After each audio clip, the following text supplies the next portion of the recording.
Bien, polluelos. Hoy vamos a hablar del tejido nervioso, de la histología del tejido nervioso. Entonces, vamos a ver un PowerPoint, donde vamos hoy a hablar de los aspectos celulares exclusivamente. Entonces, a ver, veamos esto. El tejido nervioso, la histología del tejido nervioso, gentileza del Instituto Tejedor, nos muestra lo siguiente. Sus generalidades son que derivan del ectodermo neural o neuroectodermo, una de las hojas germinativas del embrión. Está altamente vascularizado, altamente especializado en la función de excitación-conducción, está localizado en el sistema nervioso central y en el sistema nervioso periférico, forma los órganos del sistema nervioso central y del periférico, y está formado por dos poblaciones celulares que son las neuronas y las neuroglias. Vamos a empezar por las neuronas. Se las considera las células funcionales o determinantes de la función del tejido nervioso. No se dividen en el adulto, se encuentran en periodo G0 del ciclo celular. Presentan un cuerpo y prolongaciones de distinto valor morfofuncional, el axón y las dendritas. Están muy especializadas en la función de excitación, conducción de estímulos, y además son células secretoras de proteínas y otras sustancias que pueden actuar como neurotransmisores, hormonas o neurohormonas, diríamos, etc. El 10% de las células del tejido nervioso son neuronas, el 90% son neuronas. Bueno, ¿cuál es la morfología de las neuronas? Tiene un cuerpo soma y prolongaciones de distinto valor morfofuncional. El cuerpo tiene un núcleo, que ALMO es de cromatina laxa, y ALMET tiene predominio de eucromatina, que es la cromatina que tiene ADN desenrollado o activo. Con respecto al citoplasma, ALMO es basófilo, con unos grumos característicos que se observan con técnicas especiales como la de la tionina, que se llaman grumos de Nissl o sustancia tiroide. A microscopio electrónico lo que muestra es que, bueno, es rico en la mayoría de los organoides, pero por ejemplo, esos grumos de Nissl están formados por ribosomas, por RER y ribosomas. Con respecto a las prolongaciones, el axón, que se llama cilindroeje, hay uno por célula. Las dendritas tienen número variable. El axón tiene longitud muy variable, desde pocos milímetros hasta más de 1 metro. Las dendritas tienen longitud poco variable, solo algunos milímetros. El diámetro del axón es constante. El diámetro de las dendritas es variable porque muestra dilataciones que se llaman espinas, que aumentan con la edad y se relacionan con el proceso del aprendizaje. El axón se ramifica recién al final, en ramificaciones terminales llamadas teledendrones o teledendrón, mientras que las dendritas se ramifican desde que inician, desde su inicio, en arborización dicotómica. Dicotómico quiere decir de a 2 en 2, arborización porque parece un arbolito. Entonces, el axón o cilindroeje hay uno por célula, de longitud muy variable, desde milímetros hasta más de 1 metro, de diámetro constante y con ramificación terminal que se llama telendrón. Puede emitir colaterales perpendiculares, pero no se ramifica desde que arranca. Se inicia en una parte dilatada de la célula que se llama cono axónico o gainos. Las dendritas, en cambio, tienen número variable, están en número variable. Su longitud es poco variable porque suele ser cortita, de algunos milímetros. Su diámetro es variable porque presentan dilataciones llamadas espinas, y se ramifican desde el inicio en arborización dicotómica. Entonces, acá tenemos una imagen de una neurona clásica. Este es el cuerpo soma. Tiene un núcleo de cromatina laxa con nucleolo prominente, un citoplasma con una basofilia, pero con grumos, como si fuesen pelotitas basófilas, círculos basófilos a lo largo del citoplasma, que constituyen la sustancia de Nissl. Después tengo las dendritas y el axón. El axón es uno solo, ¿sí? Emerge de un cono de iniciación, que es el cono axónico. Puede o no estar rodeado por la vaina de mielina, acá vemos que sí, está rodeado. Puede emitir colaterales axónicas y se ramifica al final, formando el telendrón o teledendrón. En cambio, las dendritas son muchas por célula, tienen ramificaciones desde que arrancan, generalmente a 2 en 2, se ramifican en 2, las ramificaciones se ramifican en 2, y acá no se ven, pero pueden tener espinas, dilataciones llamadas espinas, que aumentan con la edad y se relacionan con el proceso del aprendizaje. ¿Con qué podemos ver a las neuronas? Condiciones comunes, como las bicrómicas, o como las tricrómicas, yo veo el núcleo, las neuronas y sus somas, que se reconoce bien, ¿sí? Porque es una célula basófila. La sustancia intercelular entre las neuronas suele tener las fibras, las prolongaciones neuronales. En algunos casos, si es sustancia blanca, no voy a ver cuerpos y voy a ver nada más que la sustancia. Imagínense que esto puede ser sustancia gris y sustancia blanca, probablemente no sea. En la sustancia gris voy a ver los cuerpos neuronales, las prolongaciones son amielínicas, y en la sustancia blanca no veo cuerpos neuronales y veo prolongaciones amielínicas. El sector donde se acumulan los cuerpos, pero esto lo vamos a ver en histología de los órganos nerviosos, es la sustancia gris. Bueno, les decía que en condiciones comunes yo lo que veo es, miren acá, un núcleo de cromatina laxa, con nucleolo prominente, este es el nucleolo. El citoplasma se ve basófilo, azulado, pero con grumos, ¿ven? Con manchas más basófilas, que corresponden a los grumos de Nissl. Y entre las neuronas veo las prolongaciones que se ven claritas. Las neuronas se pueden tener también con sales de oro o con sales de plata, ¿sí? Bueno, ese es un esquema de la neurona, pero ahí se vería una neurona tenida con sales de oro, acá una con sales de plata, de color dorado y de color negruzco, cuando es con sales de plata. Y se tiñen, digamos, las distintas fibrillas de la neurona. Las sales de oro o plata se depositan en las neurofibrillas. La sustancia cromatofílica o de Nissl, ahí se ve bien, es bien el citoplasma de la neurona, que ya de por sí es basófilo, de un color violeta, se ve más oscuro donde se encuentra la sustancia de Nissl. El núcleo se ve claro con el nucleolo, ¿sí? Esto se ve con una técnica especial que se llama de tionina. Bueno, ¿cómo se clasifican las neuronas? Se pueden hacer según varios parámetros. La longitud del axón, el número de dendritas, la forma y el tamaño del cuerpo, la función. Por ejemplo, de acuerdo a la morfología, la podemos clasificar según el número de prolongaciones en unipolares, bipolares, multipolares, o las llamadas células pseudomonopolares o células en T. Según el largo o longitud del axón, se las puede dividir en axón largo o de Golgi 1 o neuronas de proyección, y de axón corto o Golgi 2 o neuronas de interconexión o asociación. A ver. De acuerdo a la función, las puedo clasificar en sensitivas y neurosensoriales, motoras, de asociación, simpáticas y parasimpáticas, neurosecretoras. Vamos a la clasificación morfológica. Las unipolares del soma desprenden un solo proceso celular, una sola prolongación, que es un axón, ¿sí? Tienen solo axón, no tienen dendritas. Están restringidas al periodo embrionario del sistema nervioso, son neuroblastos. Las bipolares tienen un axón y una dendrita, ¿sí? Por ejemplo, tenemos las células sensoriales de la retina, del ganglio coclear en el oído, y las células neurosensoriales de la mucosa olfatoria son bipolares.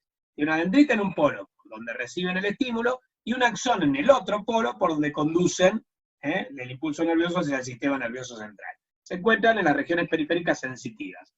Hay una variedad que es la pseudomonopolar, o pseudounipolar, o célula en T, o bipolar de tronco único, que se ubican en los ganglios sensitivos, en el ganglio de la raíz dorsal de la médula espinal.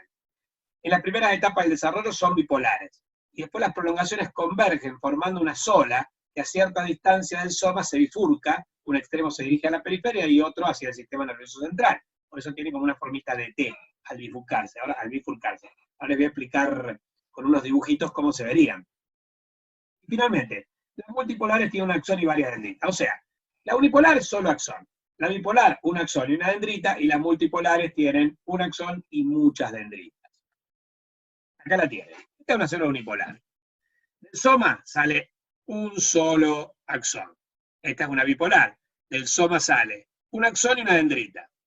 Esta es una pseudomonopolar. Funcionalmente es como una bipolar. De hecho, se la llama bipolar de tronco único. O célula en T. Si la viéramos al revés, parece que tuviera una T, así tendría la célula y la T arriba de la célula. Acá la tenés invertida. Pero bueno, ves que sale de un tronco único y después se divide en axón y dendrita. Y la multipolar tiene un axón y muchas dendritas. Esa es la clasificación según el número de prolongaciones. Después, según la longitud, tenemos la neurona de axón largo, Golgi 1, tiene un axón que alcanza la zona más alejada del soma, que están de centímetros a más de 1 metro. Por ejemplo, las neuronas de las últimas metámeras medulares, que inervan a los músculos, ponele del dedo gordo del pie, esas te miden más de 1 metro, porque emergen de donde termina la médula espinal, L2, L3, y terminan en el miembro inferior. Entonces ese axón tuvo que recorrer más de 1 metro. Son neuronas que el axón tiene un trayecto más o menos rectilíneo, y pertenece, bueno, como dice acá, a neuronas cuyos axones forman los nervios. Por ejemplo, en el cuerno anterior de la médula, en la esta anterior, y neuronas cuyos axones forman fascículos bases de fibras en la sustancia blanca, ¿sí?, en el cerebro y en la médula espinal. Son neuronas que se llaman de proyección, recuerden, neuronas de axón largo o Golgi 1 o neuronas de proyección. En cambio, las de axón corto, Golgi 2, es un axón que comienza a dividirse muy cerca de su origen, en el pericardio, originando muchas ramificaciones en su proximidad, o sea que es muy parecido a una dendrita. Pero tiene uno solo. ¿Dónde encontramos estas neuronas? La mayoría en la corteza cerebral y en la corteza cerebelosa, donde actúan como neuronas de interconexión o asociación. Así que recuerden, axón largo, Golgi 1, proyección. Axón corto, Golgi 2, interconexión o asociación. Bueno, después tengo neuronas sensitivas. De acuerdo a la función, tengo neuronas sensitivas. Por ejemplo, en los ganglios craneales y espinales. Estas reciben los estímulos. Neuronas neurosensoriales. La propia neurona se encuentra, por ejemplo, en la retina, en una región sensorial, y actúa también como un receptor sensorial. No es que recibe el estímulo, sino que procesa el estímulo. Por ejemplo, los fotorreceptores del cono y bastón de la retina. Después tengo las neuronas motoras. Por ejemplo, en el asta anterior medular o en el núcleo motor de los pares craneales, que controlan la actividad de los músculos. Neuronas de asociación o interneuronas, que interconectan entre sí a las sensitivas o receptoras y a las motoras o efectoras.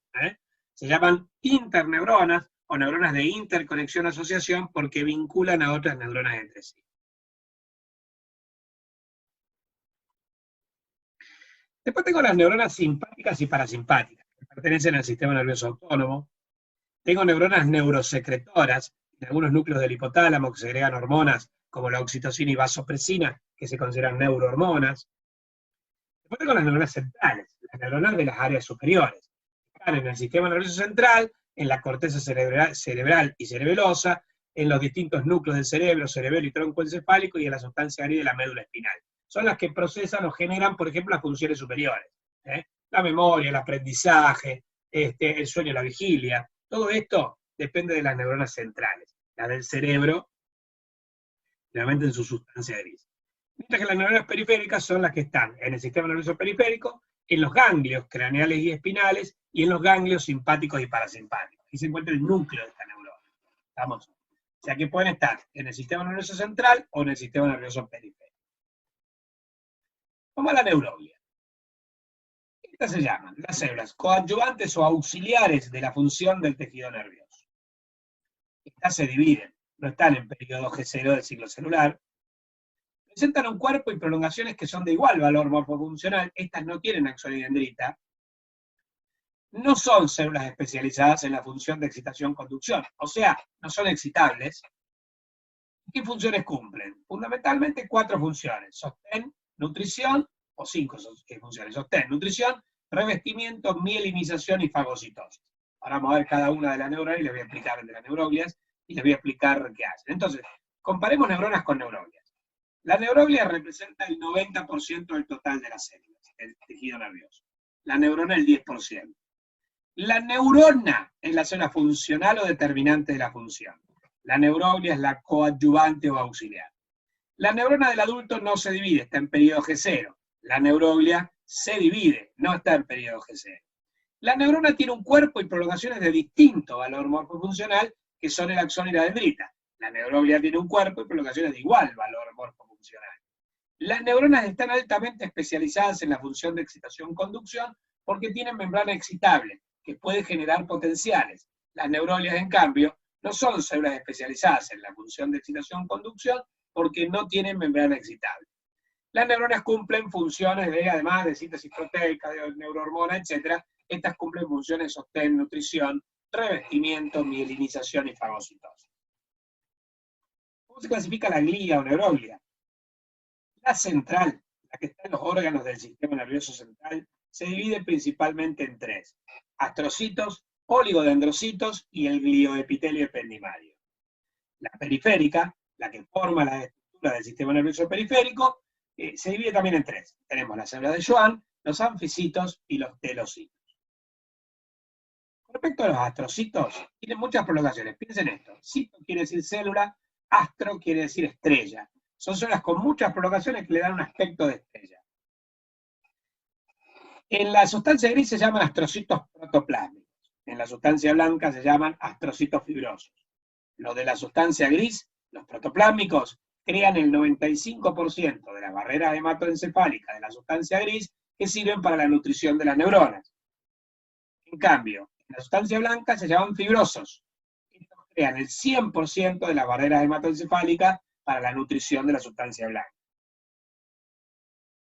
Oligodendrocito. La palabra quiere decir célula, cito, de prolongaciones, dendro, escasas, oligo. Tienen pocas prolongaciones, escasas prolongaciones. Se dividen en dos. En la sustancia gris, perineuronales, y en la sustancia blanca, interfasciculares. Los oligodendrocitos perineuronales de la sustancia gris crean el 5% de las barreras hematoencefálicas. El otro 95% lo creaba el astrocito protoplásmico. ¿Para qué sirve la barrera hematoencefálica? Para la nutrición de las neuronas. O sea que estos oligodendrocitos y los dos astrocitos que vimos antes sirven para el sostén y la nutrición. En cambio, los oligodendrocitos interfasciculares están en la sustancia blanca y realizan la mielinización central. ¿Qué quiere decir esto? Recubren con la vaina de mielina a los nervios, a las fibras nerviosas, a los axones de las células que se encuentran en la sustancia blanca del sistema nervioso central. ¿Ah? O sea que la mielinización central la realiza el oligodendrocito. El líquido de epitelio, como su nombre lo indica, esto quiere decir epitelio glial, tiene aspecto de epitelio de revestimiento, un epitelio simple cilíndrico que reviste a las cavidades encefalomedulares. Las cavidades encefalomedulares las van a ver en la anatomía con Fernando, y son los ventrículos cerebrales, el tercer ventrículo, el cuarto ventrículo, el acueducto de Silvio de la médula espinal, perdón, el conducto del epéndimo de la médula espinal. Estos son las cavidades encefalomedulares, se encuentran en el encéfalo y en la médula espinal. Por estas cavidades transcurre el líquido cefalorraquídeo. Entonces, este glioepitelio forma contacto con la pía madre, que es una de las tres meninges, la más interna de todas, pía madre, aracnoide, dura madre. La pía madre, que está vinculada al tejido nervioso, forma contacto con el glioepitelio, formando la llamada tela coroidea. Cuando en la tela coroidea se desarrollan capilares, la tela coroidea forma los plexos coroideos, y estos plexos coroideos constituyen el lugar de formación del líquido cefalorraquídeo en una barrera que se llama barrera hemorraquídea. Bueno, aquí está. En estos sectores forman la barrera hemorraquídea, que es el lugar de formación del líquido cefalorraquídeo. Bueno, con respecto a la célula de Schwann, estas carecen de prolongaciones y revisten a los nervios periféricos. Estas realizan la mielinización periférica, al formar la vaina de mielina en el sistema nervioso periférico, en los nervios mielinizados, mielínicos o simplemente blancos. Es decir, el oligodendrocito interfascicular realiza la mielinización central, mientras que la célula de Schwann realiza la mielinización periférica. Ambas células recubren con mielina a las prolongaciones de la fibra de las neuronas en la sustancia blanca del sistema nervioso central o en los nervios mielinizados del sistema nervioso periférico. Entre las células de Schwann existen espacios en la vaina de mielina que se llaman estrangulaciones de Rambier. Esto lo vamos a ver después en fisiología. Anficitos y telocitos se ubican en el sistema nervioso periférico, el anficito en los ganglios y los telocitos en las terminaciones nerviosas. Los anficitos se ubican en los ganglios, alrededor de las neuronas, se los llama perisomáticos, o entre sus prolongaciones, ahí los llamamos periaxónicos o periexpansionales. En cambio, los telocitos se ubican en las terminaciones nerviosas, que quiere decir extremo. Respecto a las microglias, se trata de un tipo especial de glía relacionada con la fagocitosis de partículas. Se dice que es una falsa glía fagocitaria. Es decir, falsa glía porque en realidad se trata de un macrófago del tejido conectivo, que en las etapas tempranas del desarrollo invade el tejido nervioso para cumplir funciones de defensa, al fagocitar cuerpos extraños, bacterias, etc. Bueno, ahí lo tiene. Es una falsa glía fagocitaria, ya que en realidad es un macrófago perteneciente al tejido, al sistema monocítico macrofágico, que anteriormente se llamaba sistema retículo endotelial, y que en el sistema nervioso cumple funciones de defensa. Ahí puse ver tejido conectivo en UP2, que lo vimos con piel, y en UP5. Acá dice 7, pero vamos a ver en UP5. ¿Estamos? Bueno, acá tienen el esquema de las fibras nerviosas. ¿Qué son las fibras nerviosas? Corresponden a los axones. Una cosa es el cuerpo y otra cosa son las fibras.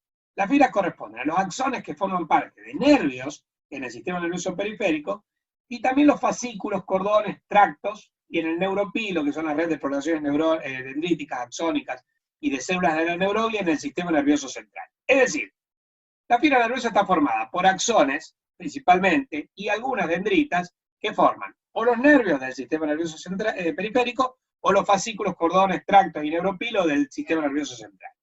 Estos están acompañados, estos axones, de las envolturas que le forman cubierta, de la vaina de mielina, en el caso de la sustancia blanca, o en el caso de los nervios mielinizados, formadas por el oligodendrocito interfascicular, en el caso del sistema nervioso central, o por la célula de Schwann, en el sistema nervioso periférico. Las envolturas están dadas por un tipo especial de células, las células del neurolema, Schwann, para el sistema nervioso periférico, y las células de la oligodendroglia para el sistema nervioso central, ambas pertenecientes al grupo de células neuroglicas. Lo que dijimos antes, la mielinización central y periférica. Acá tienen un corte de fibras nerviosas. Miren, este ya sería el microscopio electrónico y este es el óptico. Las fibras nerviosas tienen una serie de vainas que las recubren, que son el epineuro, que es un tejido conectivo denso que recubre a todo el nervio, el perineuro, formado por tejido conectivo denso que recubre fascículos de fibras, y el endoneuro, que es tejido conectivo laxo que recubre a cada fibra. Entonces, epi, peri, endo. Denso, denso, laxo. A todo el nervio, a haces o fascículos o paquetes de fibras nerviosas y a cada fibra. Acá se ve al corte, un nervio, donde se ven las fibras nerviosas, al microscopio electrónico. Bueno, según su estructura, las fibras nerviosas se dividen en dos tipos, las mielínicas y las amielínicas. Miren, una fibra mielínica está rodeada por una célula de Schwann, que le forma la vaina de mielina. Esta célula de Schwann le da varias vueltas, ¿sí?, para cubrirla, y la va cubriendo por tramos. Una célula de Schwann cubre acá, otra célula de Schwann cubre acá, otra cubre acá. Entre las células de Schwann hay espacios sin mielina, que se llaman nodos de Rambier, en un sector que está más delgado de la fibra nerviosa, que se llama estrangulación de Rambier. O sea que entre las células mielinizantes, o sea, entre las células de Schwann, se encuentran las estrangulaciones de Rambier. Es la base del impulso saltatorio, que es rápido, más rápido del impulso nervioso. Eso lo vamos a ver después. En cambio, las fibras amielínicas no es que no hay células de Schwann que las protegen, pero no las cubren, sino que, fíjense lo que hacen, no le dan varias vueltas, le dan una sola vuelta, ¿sí?, para cubrirla y protegerla, y no forman los nodos esos de Rambier, ¿entienden? Entonces, las fibras nerviosas están parcialmente incluidas en la célula de Schwann, pero no rodeadas por la célula de Schwann. Esta es una fibra mielínica. Las fibras mielínicas están formadas por el axón, una vaina de mielina, que es lipoproteica, que la cubre, la célula envolvente y por fuera la membrana basal. Las fibras mielínicas, tenemos el axón, en este tipo son los de mayor calibre, tiene hasta 22 micras de diámetro. Como el axón es de mayor longitud que la célula envolvente, está cubierto por tramos, ¿sí?, de distinta magnitud. Los sitios en el que el axón queda sin su cubierta se llama estrangulación o nodo de Rambier. La distancia entre los nodos vecinos se llama internodo y corresponde a la longitud de las células neuroglia. O sea, volvemos para atrás. Ahí está. Les decía, esto es la célula de Schwann, y este es el nodo o estrangulación de Rambier. Acá tengo una estrangulación, acá tengo una estrangulación, o sea, un nodo y un nodo. Este es la región internodo. ¿Qué hay en la región internodo? La célula mielinizante, o sea, la célula de Schwann.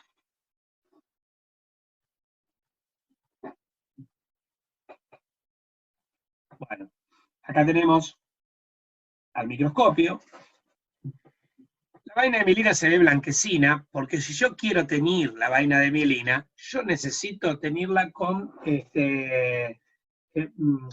ácido ósmico, tetróxido de osmio, que son colorantes específicos para la grasa, pero además necesito congelar, fijar por congelación, ¿sí? Porque si yo utilizo la técnica clásica que se utiliza para la microscopía óptica, y utilizo silol, que se utiliza durante la técnica clásica para formar el preparado histológico, durante los pasos de la inclusión, el silol es un solvente orgánico que disuelve la grasa, entonces no la voy a ver. Yo necesito congelarlo y después teñirlo con ácido ósmico o con tetróxido de osmio. Si no, lo veo claro, como si fuera el tejido, como el tejido adiposo, algo vacío. Lo que sí se ve bien es donde se estrangula la fibra. Esto sería el axón, ¿sí? Y acá se vería, esta es la vaina de mielina, o sea, se vería blanquecina, porque no la estoy tiñendo con los colorantes específicos, en la célula de Schwann. Y mira, esto es un nodo de Rambier donde la vaina está estrangulada, donde la vaina se adelgazó y en un espacio, digamos, entre dos células envolventes. Este espacio se llama estrangulación o nodo de Rambier. Acá también se ve. Viene la célula y de repente esto, acá viene el axón, ¿no? Eso, que parece como cortadito, en realidad es el límite entre una célula mielinizante y otra célula mielinizante. Ahí tiene una estrangulación de Rambier. Bueno, la fibra mielínica, la zona donde se encuentra el extremo de la invaginación más profundo de la célula, se llama mesaxón interno. La zona donde penetró inicialmente el borde celular es el mesaxón externo. Y la vaina de mielina, que tiene más de 20 láminas de espesor, presentan formaciones llamadas incisuras mielínicas o cisuras de Schmidt-Lantermann. Se cree que serían el punto de partida para contracciones peristálticas de la vaina de mielina, están relacionadas con cambios de la fibra al ajustarse a cambios de volumen axonal. ¿Para qué sirve la vaina de mielina?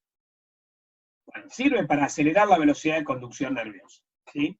Una fibra mielínica que tiene un impulso de tipo saltatorio es más rápida que una fibra mielínica. Las capas de mielina forman un buen aislante eléctrico alrededor del axón. En los nodos de Rambier se produce un flujo de iones a través del axolema, generándose los potenciales eléctricos. Estos van de nodo a nodo, se llama conducción saltatoria, lo vamos a retomar en fisiología y les voy a explicar que esta conducción es más rápida que la otra de las fibras mielínicas que se llama conducción continua. Entre las fibras mielínicas, a mayor diámetro del axón, mayor velocidad de conducción. Cuanto más gruesa, mejor. Bueno, las células del neurolema, son las células de Schwann, tienen como función producir la mielina. Son necesarias para regenerar la fibra nerviosa, porque adquieren también capacidades fagocíticas, eliminando trozos en degeneración del axón, que están separados del soma. O sea, si un pedazo de axón se desprendió, te lo fagocita la célula de Schwann. O sea, que no es simplemente envolvente y para crear la vaina de mielina, tiene funciones metabólicas, tienen también funciones fagocíticas. Bueno, además proliferan activamente formando tubos por los cuales, si se reúnen ciertas condiciones, por ejemplo, ausencia de infección, puede crecer en sentido periférico un trozo de axón en regeneración. Esta regeneración no se produce en el sistema nervioso central, que no tiene célula de Schwann, se produce en el periférico. Y se llama regeneración waleriana o valeriana. Después más adelante se lo voy a explicar. Las fibras amielínicas se llaman fibras de Remack, son las más delgadas del sistema nervioso. En su sistema nervioso central, en el sistema nervioso periférico están formados por axones y células del neurolema, o sea, de Schwann, rodeadas por una membrana basal. Pero que recuerden, en una fibra amielínica, la célula de Schwann la cubre pero no la rodea. No tiene mielina y característicamente cada célula del neurolema puede envolver a varios axones. En cambio, la célula de Schwann envuelve a uno solo. La fibra mielínica, cada célula de Schwann envuelve a un solo axón. Un solo axón puede estar envuelto por muchas células de Schwann, pero cada célula de Schwann envuelve un solo axón. En cambio, en el sistema nervioso central, con las fibras amielínicas, pueden estar incluidos varios axones en la misma célula. Bueno, en la zona de relación entre células del neurolema vecinas, estas presentan una cierta cantidad de interdigitación. Son prolongaciones de membrana. Esto forma una extensión citoplásmica de una célula que puede acompañar por una distancia a un axón en el territorio de la siguiente célula de la célula. En el sistema nervioso central, las fibras amielínicas carecen de envoltura celular. En la sustancia blanca van entremezcladas con la mielina. En los lugares en que predominan las fibras amielínicas, como el hipotálamo, estas se presentan en grupos rodeados por tabiques de procesos celulares pertenecientes a los astrocitos. Recuerden que yo les dije antes que las fibras mielínicas en el sistema nervioso central estaban rodeadas por el oligodendrocito interfascicular. Acá lo que se está explicando es que las fibras amielínicas pueden estar separadas por tabiques creados por el astrocito y no por el oligodendrocito. Pero no es una forma de mielinizar. Se llama mielinización. Bueno, muy bien. Ahí estamos. Hasta acá vimos las características de las células, neuronas, neuronias y de las fibras nerviosas, mielínicas y amielínicas. Lo que vamos a ver en la próxima clase es la histofisiología. Te voy a explicar dos cosas. La conducción del estímulo, bien, digamos, a lo largo del axón, y la conducción entre neuronas. O sea, vamos a hablar concretamente de la sinapsis. Este es un tema que se ve en histología y en fisiología. Por eso la próxima clase de tejido nervioso va a ser una clase de histofisiología. ¿Ok? Bueno, polluelos. Nos vemos en la próxima reunión y cuídense. Sigan cuidándose.